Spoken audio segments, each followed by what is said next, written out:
got, you can't buy.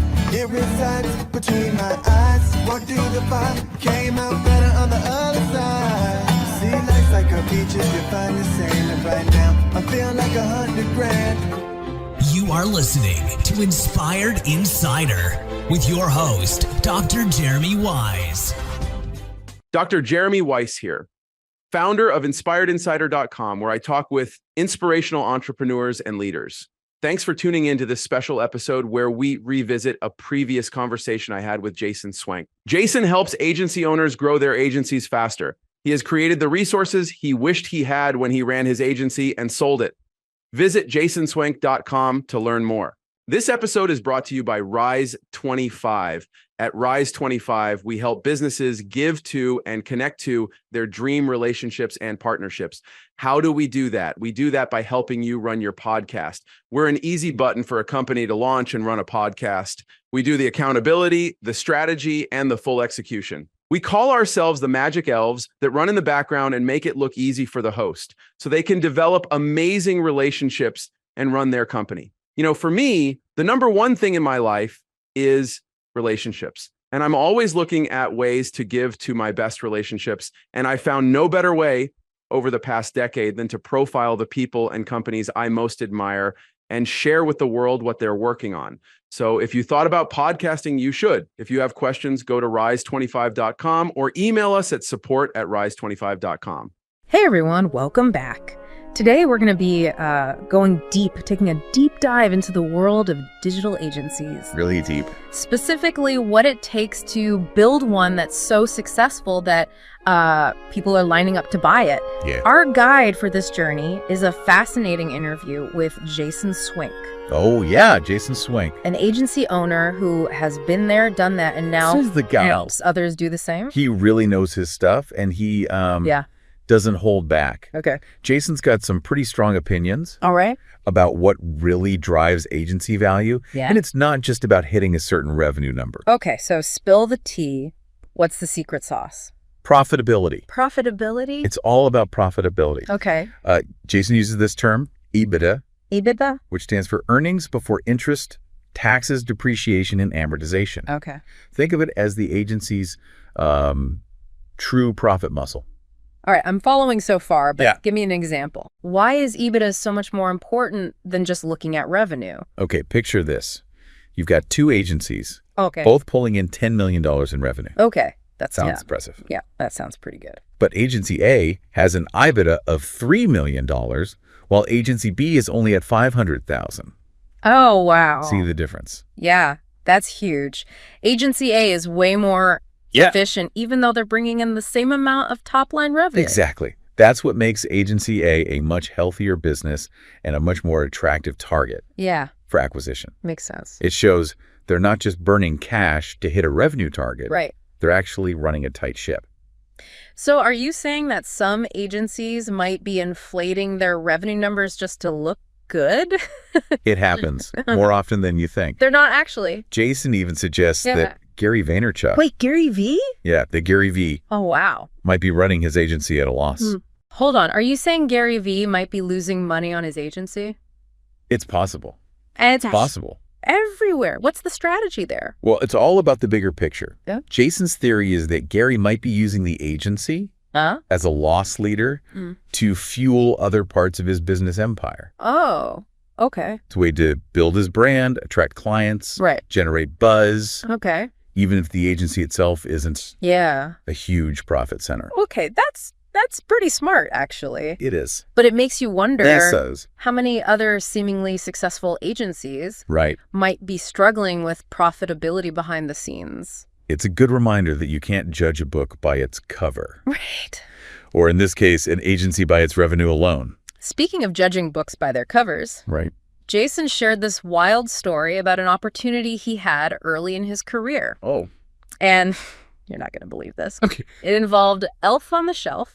Elf on the Shelf. Elf on the Shelf. The holiday toy. Yes, the holiday What does that have to do with toy, you know. digital agencies? Well, early on, Yeah. Jason was offered the chance to be part of the Elf on the Shelf phenomenon Really? before it blew up. Oh, And God. guess what? He turned it down. Oh, no. Thought the whole idea was silly Oh. and missed out on what became Wow. a massive holiday tradition. Ouch. That's going to sting a little bit looking back. Yeah. But I guess even seasoned entrepreneurs can miss out on Yeah, it happens. those golden opportunities sometimes. Totally. It really makes you think, right? It does. How many times Yeah. have we dismissed an idea because it seemed weird Right, or yeah. unconventional, Yeah. only to see it become the next big thing? It's a powerful reminder to stay open to possibilities, Definitely. even if they come in unexpected packages, Yeah, just like that mischievous elf on the shelf. like that elf on the shelf. Okay, so we've established that profitability is king, and sometimes you got to think outside the box to spot the real winners. Yeah. But how do you actually measure an agency's success beyond just revenue? That's where those all-important KPIs come in. Okay. Jason highlights Yeah. a handful that paint a much clearer picture of an agency's health and potential. All right, hit me with them. Okay. Which KPI should I be obsessing over? Well, we've already covered the big one. Oh, because EBITDA. that check. But beyond that, Yeah. there's MRR, or monthly recurring revenue. Okay. It's the lifeblood of a stable agency Okay. because it gives you a predictable income. Right. This means you can confidently invest in growth knowing you have a steady base. Yeah, that makes a lot of sense. Yeah. No more feast or famine cycles. Right. So what else is on the list? Next up is ACT, ACT? or average contract term. Okay. Longer contracts are like gold Really? Why is that? because they show client loyalty and reduce churn. So if I'm locking in clients for a year or more, that's a good sign. Absolutely. It shows you're delivering value and building strong relationships. Right. And speaking of churn, Okay. keeping that rate low is crucial. Okay. It basically measures how many clients are jumping ship. Oh, I see. High churn means you're constantly scrambling to replace lost business. Yeah, that sounds stressful. Low churn means happy, loyal clients who are sticking around. So I want to see that churn rate Yes. as close to 0 as possible. As close to 0 as possible. What else should I be watching? Another important one is average expansion revenue. Average expansion revenue. This is all about growing. Uh-huh. Existing client accounts. Okay. It shows you're not just keeping clients happy, Right. you're finding ways to provide even more value and deepen those relationships. Got it. So it's not just about getting new clients. Right. It's about maximizing Yes, exactly. the ones you already have. Exactly. Okay. What's the last KPI on our list? Last but not least, we have NPS, NPS. or Net Promoter Score. This measures how likely your clients are Okay. to recommend you to others. Ah, the good old word of mouth factor. Exactly. A high NPS means you've got an army of brand ambassadors out there singing your praises. This is starting to make a lot of sense. Okay. It's not just about the vanity metrics like revenue. Yeah. It's about building a business that's profitable, stable, and client-centric. Yes. You got it. It's about creating an agency that's attractive to both clients and potential acquirers. Right. But there's one more important piece of the puzzle that we need to discuss. Okay. And that's the team you build. Okay, let's talk team building. All right. What does Jason have to say about putting together a winning squad? His advice is surprisingly simple.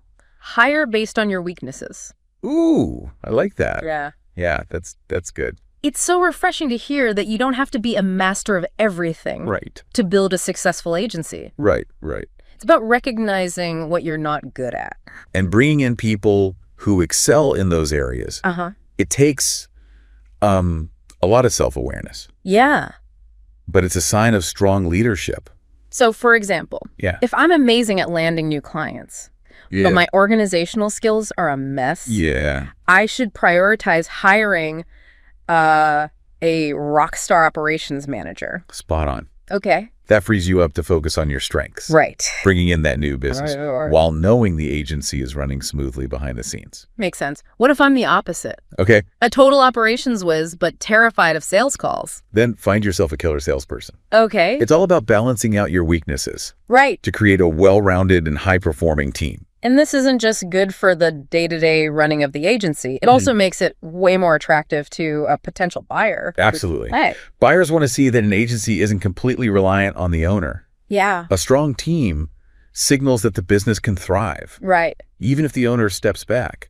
Okay, this is all making a lot of sense. Now, Jason's company, Republix, is doing some pretty interesting things in the agency acquisition space. Definitely. They're building something they call a world-leading growth service platform by acquiring agencies and tech companies. Wow, that's quite a mouthful. It is. But what's really cool is their approach. Yeah, their approach is unique. Okay, I'm all ears. All right. What makes their approach so different? First, they're not just looking for any agency. Okay. They specifically target profitable agencies with over $1 million in EBITDA. So they're going after the cream of the crop. Exactly. And instead of just swallowing up these agencies, Yeah.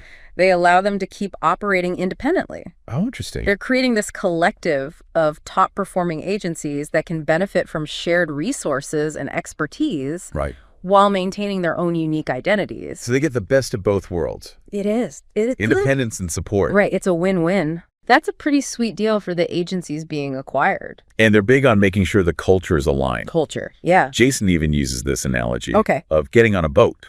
Okay. You need to know where it's going before you jump on board. I love that analogy. Yeah, So shared vision and values are super important. absolutely. And when it comes to the financial side of things, Republix takes a really interesting approach to the earnout, The earnout, yes. which can be a tricky part of any acquisition. It can be. Jason shared his own negative experience Yeah. with an earnout when he sold his first agency. He learned the hard way Yeah. that those performance targets tied to the earnout can become impossible to hit Right. if the acquiring company makes changes that hurt the agency's success. So how does Republix structure earnouts differently? They take a lot of the risk off we've the done. table for agency owners. Yeah. Instead of putting a time limit on the earnout, Okay. they base it on a clear milestone, doubling EBITDA. So whenever you hit that target, you get the payout. That's brilliant. It is a good system. It takes away the pressure of a ticking clock Right. and aligns incentives for long-term growth. Exactly. It's another example of how they prioritize Yeah, partnership and shared success. it is. Jason also emphasized the importance of understanding your own motivations Your motivations, yeah. for selling in the first place. Right. It's not just about getting a big payday. Right. It's not just about the money. You need to be clear about what you want to do next. Yeah, what are you going to do after? He admitted that after selling his first agency, he felt lost and depressed. Oh, wow. He hadn't really figured out what he wanted to do with his life after the agency. It's a big decision, you know? Yeah. Both financially and emotionally. It is. It is. You're essentially saying goodbye to something that's been a huge part of your life. And that's where having mentors and advisors who've been through it themselves Right. can be so valuable. They can offer guidance and support during a potentially stressful time. Yeah, it's good to have people you can talk to. It's like having a Sherpa A Sherpa, yeah. guiding you through the treacherous mountain passes Treacherous mountain passes. of agency acquisition. Of agency acquisition, exactly. What else did Jason say about preparing for a sale? He stressed the importance of having a strong legal and financial team in your corner. Makes sense. You need experts who understand all the complexity. all the legal and financial complexities of an acquisition deal. Exactly. They can help you negotiate favorable terms, Yeah.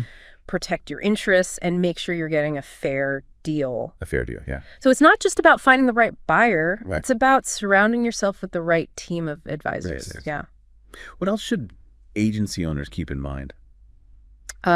Jason cautioned against getting caught up in the hype Oh, yeah. of a potential sale and losing sight of your goals. Right. It's easy to get swept away by the excitement, especially. Yeah. When there's a lot of money on the table, Don't let those dollar signs cloud your judgment. stay grounded. Right. Keep your long-term vision in mind. Okay. And make sure the deal aligns with your values and aspirations. And what about the agency team? The team, yeah. They must have a lot of questions and anxieties about the whole process. Oh, absolutely. What did he say about that?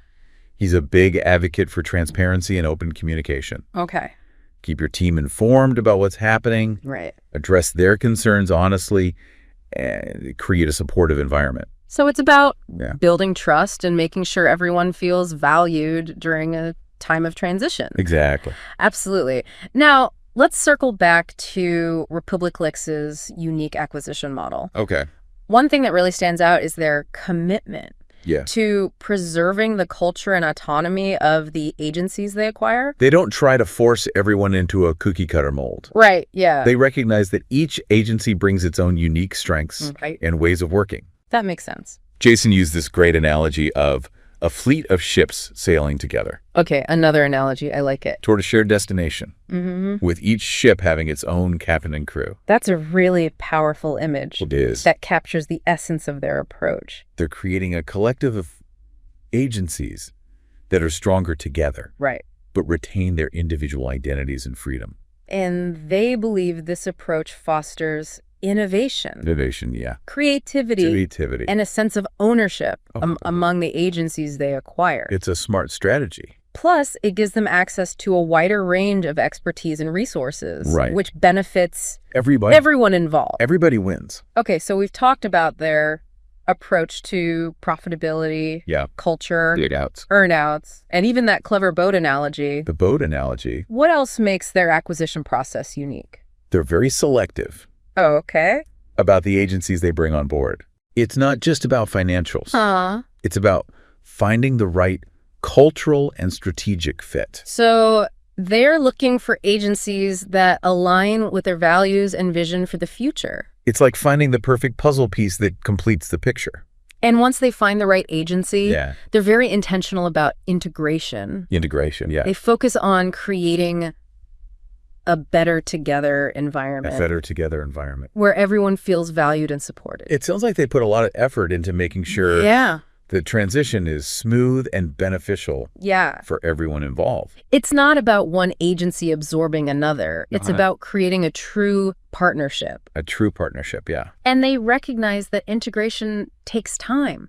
It takes time. It's an ongoing process that requires open communication, flexibility, Flexibility. and a willingness to learn from each other. Yeah, it's a two-way street. Now, let's talk about the financial nitty-gritty Nitty-gritty. of their acquisition process. Yeah. How does their typical deal structure work? They offer a combination of cash and equity Okay. in the new entity. So agency owners get to cash out some of their hard-earned equity They do. while also participating in the potential upside of Yeah. the combined company. It's like having your cake and eating it too. Right. And as we discussed before, Yes. they structure those earnouts to minimize risk Randomized risk, yeah. for the agency owner There's the agency owner. and incentivize long-term growth. Long-term growth. It's all about alignment and creating a win-win Win-win. for everyone. For everyone. They also have a very thorough due diligence process Due diligence. to make sure they're acquiring healthy and sustainable businesses. Healthy and sustainable, yeah. So they're doing their homework They're doing their homework. before making any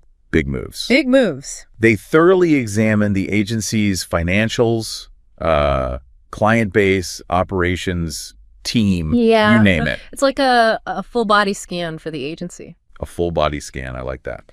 And they're very transparent Transparency is key. with potential acquisition targets Yes. about their expectations, values, and vision for the future. It's about building trust Right. and making sure both sides are on the same page Yeah. from the start. Jason emphasized that Republix isn't just out to gobble up agencies for their revenue. It's not just about the money. They genuinely want to build lasting relationships Lasting relationship. with agency owners who share their passion for growth, innovation. innovation, Client service. and client service.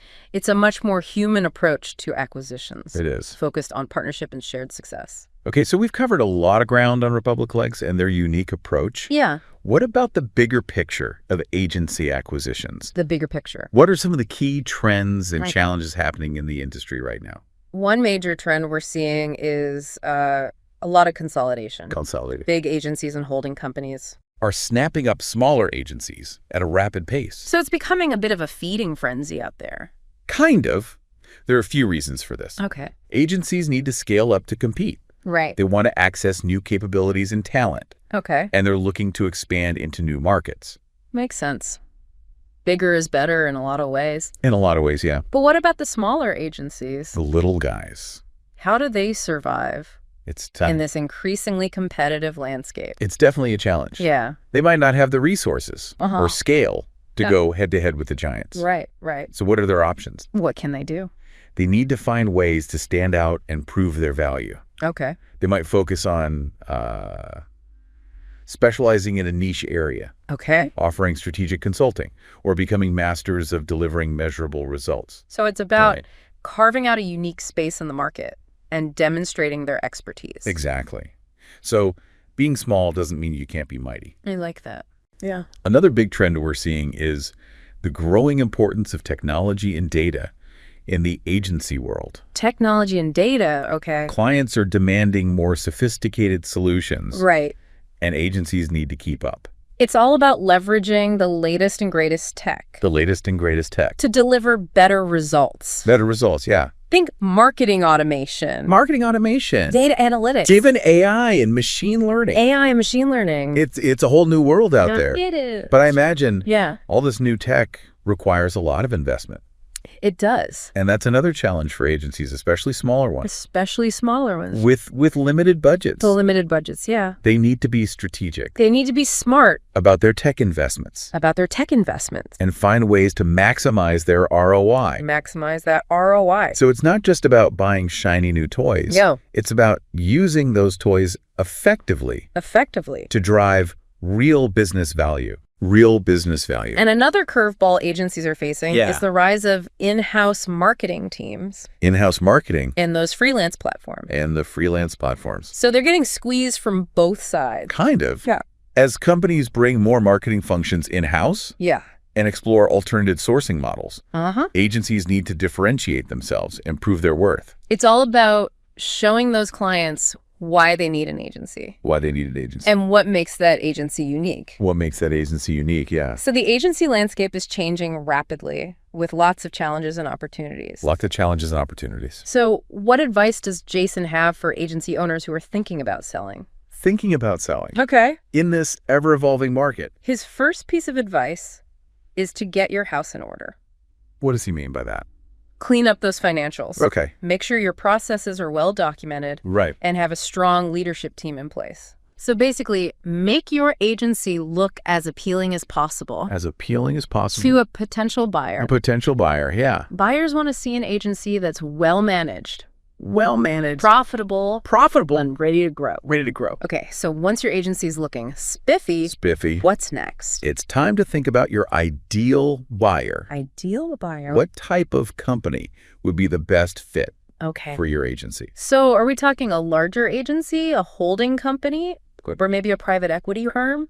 It could be any of those. Each type of buyer comes with different expectations. Yeah, expectations, investment philosophies. And integration plans. It's like choosing the right dance partner. Oh, I like that. You want someone who matches your style and moves. And once you have a buyer in mind, Yeah. it's important to be realistic about valuation. Valuation. Yeah. Don't expect to become an overnight gazillionaire just because your agency is making a profit. No. Valuation is based on a lot of factors, including size, growth rate, client concentration, and market competition. So you might need to temper those expectations a bit. And be prepared for a long and winding road. When it comes to due diligence. The dreaded due diligence. I imagine that can be. It can be. Pretty intense. It can be. The buyer is going to scrutinize everything. Everything? Like what? Financials, contracts, client lists, employee agreements, intellectual property, you name it. It's like having your entire business put under a microscope. Exactly. So any advice for surviving due diligence? Be organized, be transparent. Okay. And have all your documentation ready to go. And probably a good idea to have a strong cup of coffee on hand. Or maybe something a little stronger. But seriously, due diligence is where having those legal and financial experts on your side is crucial. It's crucial. They can help you navigate the process and protect your interests. Yeah. It's like having a team of bodyguards for your business. A team of bodyguards. They can help you avoid pitfalls. Negotiate. Favorable terms. So we've covered a lot of ground in this episode. We have. From the importance of profitability. Profitability. To building a strong team. And navigating the intricacies of acquisitions. And we can't forget Jason's elf on the shelf story. The elf on the shelf, yeah. It's a reminder that sometimes the best opportunities come in the most unexpected packages. Absolutely. So before we wrap up part 1, what are some key takeaways? For our listeners. Focus on building a profitable, sustainable agency with a strong team. Strong team. And a clear vision for the future. Vision for the future, and if you're considering selling, get your house in order. Get your house in order. Assemble a great team of advisors. A great team of advisors. And be prepared for the long but potentially rewarding journey of an acquisition. The journey of an acquisition. And most importantly, never be afraid to say yes. Say yes. To the next elf on the shelf. To the next elf on the shelf. Words to live by. What I got, you can't buy. It resides between my eyes. Walked through the fire, came out better on the other side. See, life's like a beach if you find the sailing right now. I'm feeling like 100 grand.